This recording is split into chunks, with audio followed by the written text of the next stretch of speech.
this.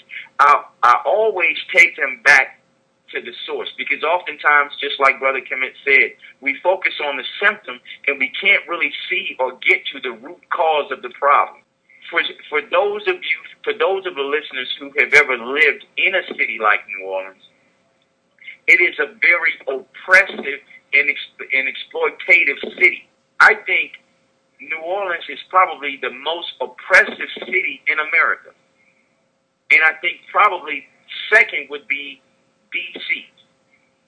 And when I say oppressive, I mean from the so-called law enforcement, police, okay? And I was explaining to my mother that when you have a city such as New Orleans that is a virtual police state, then you have police officers in those cities or in the city of New Orleans that have to justify their existence every single day. They have to justify their existence or their job every single day. And so when you have a city like New Orleans that has, let's just say hypothetically, 2,000 police officers, you've got 2,000 police officers that have to justify their jobs every single day. And the way that they justify their jobs is by locking up so-called criminals. But if these 2,000 officers have to justify their jobs every day, don't you think that there's an apparatus in place to create the very criminals that these cops have to arrest? See, they go hand in hand. They're not separate. And those social scientists, they know that. The more police officers you have in cities is the more crime you will inherently have.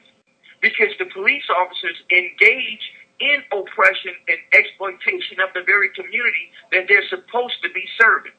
So when you take a young black man and you put him in a situation where he's powerless, and to be a man, to be a real man, to be an African man, is to have power. When you strip him of his power, then you have just caused him to act violent. That's what you created. You created a criminal when you strip black men of power. Because it's not in a man's nature to submit to another man. You see? So when another man is forced to submit to a man, he will inherently become one of two things. He will become violent or he will become effeminized. Because it is not in a man's nature to submit to the power of another man. We have to meet as equals, or we don't meet at all, or we meet violently. This is very important for us to understand.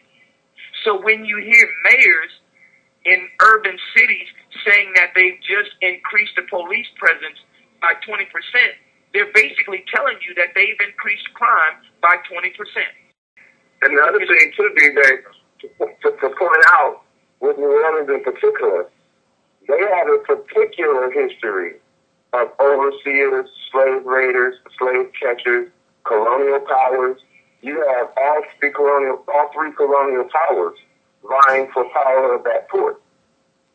And the outgrowth of decadence and the outgrowth of criminal mentality, the dog-eat-dog mentality, was bred in New Orleans from the moment colonial powers tried to set it up. And you had their attempt to do just what you described, to break the black African community in those areas, in that region, through the force of thugs. They would basically get contract criminals to police other people and criminalize people who were not criminals. Exactly. And that's the history of New Orleans. And you can feel it when you enter New Orleans. I've been there, and you can feel it.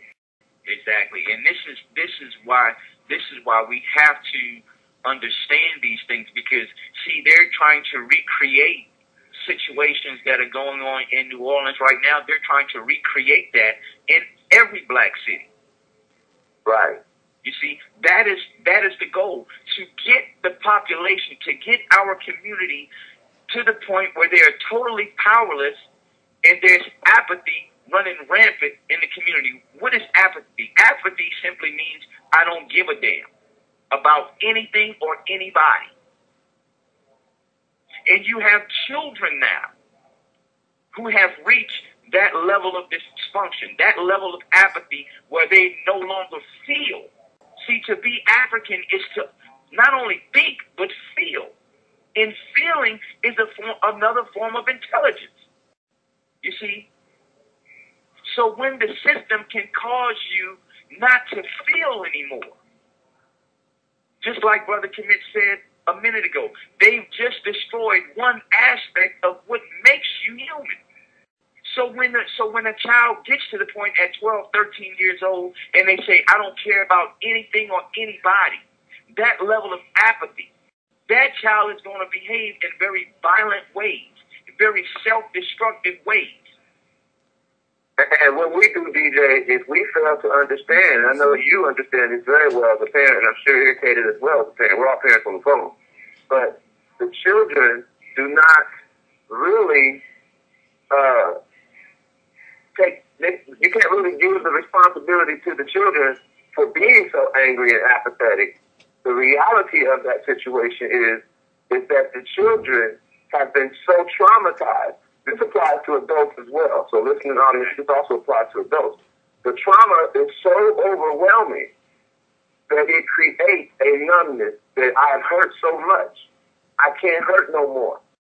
But the cost of getting to that point of not being able to hurt no more is the loss of your very own humanity. Say that again, bro. The cost of getting to the point of I can't hurt no more. I am so traumatized that I'm numb to it. The cost of that is your humanity. Once you have been broken to that point, just like a horse, once you've been broken to that point, anybody can take a ride. That's powerful, brother. And like I said, because we're going to go to the phones in a minute, because this discussion has to be interactive. And brothers and sisters, if you have questions about this, please ask them. Please ask them, because this particular phenomenon is going on in every major city across America. And we have to understand this level of dysfunction in our community, because it's just reflective of the dominant society. That's all it is. So the more apathetic we become as a community, it's a direct reflection of the hate that the white community, that the dominant society has for us. But we're just acting it out on each other. So we're in service of black annihilation in the service of white genetic survival. And they're operating by proxy now. You see? Now, Brother Kamene brought up a point about the overseers and police officers and people like that. People in law enforcement tend to come from the same class of people that they are charged to serve and so-called protect, or what we know is oppress and exploit. They come from the same class. This is why you don't have millionaires and billionaire sons becoming police officers. You see, you have lower and middle class sons becoming police officers, because those are the ones who are in charge of touching the community in a very forceful and violent way, because they can most closely relate to the community itself, because they've been there.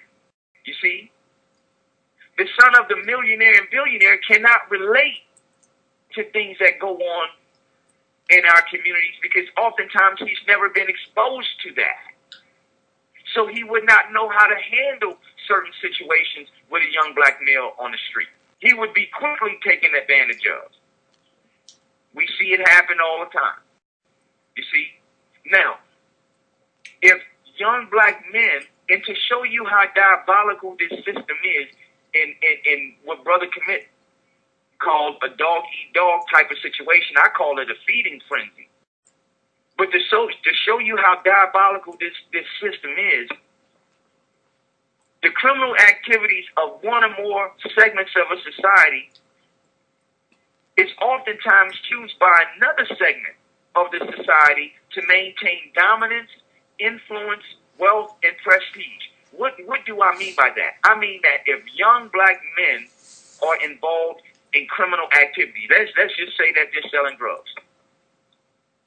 That's one segment of the population that's involved in drug dealing. Now, they will use another segment of the society, i.e. the law enforcement group or the law enforcement segment, to dominate, oppress, and exploit the drug dealer segment. And then in return, the law enforcement segment achieves power, dominance, prestige, and influence by dominating people who were already marginalized in the first place. Because the nature of the crime that a person commits is in direct correlation to their education. So if I've been miseducated, oftentimes the only crimes that I can commit are crimes on a low level. I'm going to say that again. If I've been miseducated, oftentimes the only crimes that I can commit are crimes on a low level, i.e. drug dealing, armed robbery, purse snatching, things like that. But that's just one form of criminality. Now, if I'm a certified public accountant, I'm not going to be out on the street snatching purses. If I'm a CPA with a criminal mind, I'm going to create crime based on my education. I'll commit crimes like larceny, embezzlement, money laundering. You see? I commit crime based on my education or my ability to commit them. But when we think of crime in our community, we oftentimes, 99% of the time, think of low-level criminal activity. Criminal activity that, as a result, have a complete economic motive behind them. Most of the low-level crime that brothers and sisters in our communities commit have an immediate economic end. I'm going to sell this to convert this into money so that I can get what I need. You ain't committing crime to build a business or to create a corporation. You're committing crime to eat and to survive. You see? That's in stark contrast to the CPA or the CEO or the CFO who's involved in insider trading, who's already a multimillionaire. Still crime, still criminal mentality, but oftentimes not even viewed as crime by the dominant society, and oftentimes not even viewed as crime by us as well.